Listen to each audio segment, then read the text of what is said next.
This is the true story of Tatu City, a city with a vision that is rising today, a place to live, work and play for all Kenyans. Over $1 billion of investment in Kenya, creating tens of thousands of jobs and homes. This is the true story of Tatu City, of its perseverance, of its success, and of the 4 men who tried to steal it. The pioneering journey to build Tatu City began 10 years ago. Between 2008 and 2010, international investors, led by New Zealander Stephen Jennings, bought over 12,000 acres of land in Kiambu County, northeast of Nairobi. The investors and their company that today is called Rendeavor paid for all the land, over $80 million, and invested a further $70 million in construction. The undisputed proof of Rendeavor's ownership of Tatu City is in these bank transfer records. But since the day the project was announced in 2010, a Kenyan cartel has sought to thwart and extort Rendeavor. Vimal Shah, the chairman of Bidco Africa, Nahasho Nyaga, a former central banker, Steve Mwagiru, a coffee farmer, and more recently, Simon Gisharu, the founder of Mount Kenya University. These 4 men hardly invested a cent in Tatu City.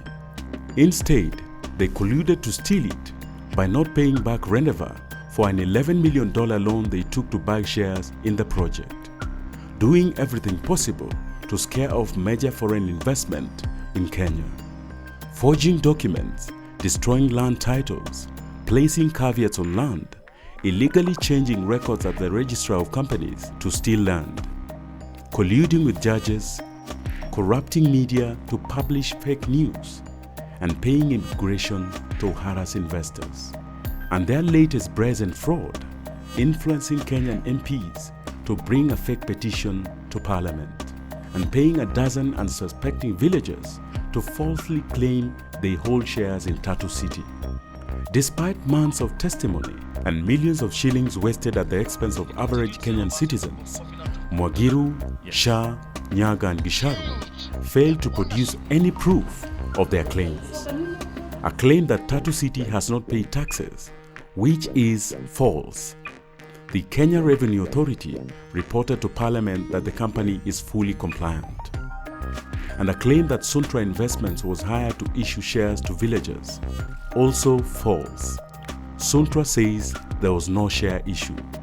Meantime, the Kenyan cartel has been found guilty of fraud.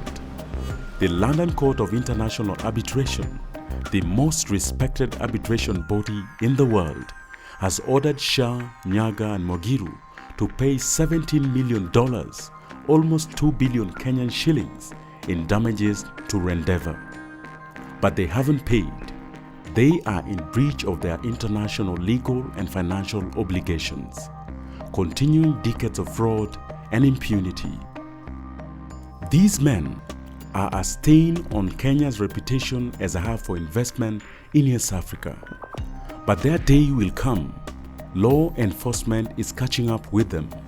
It's only a matter of time before they are behind bars.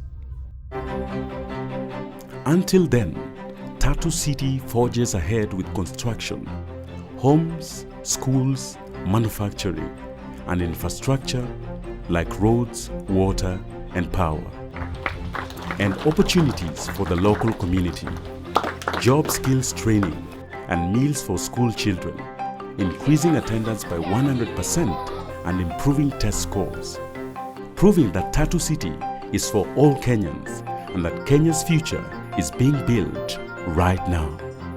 For the truth about Tatu City, visit www.tatutribune.com.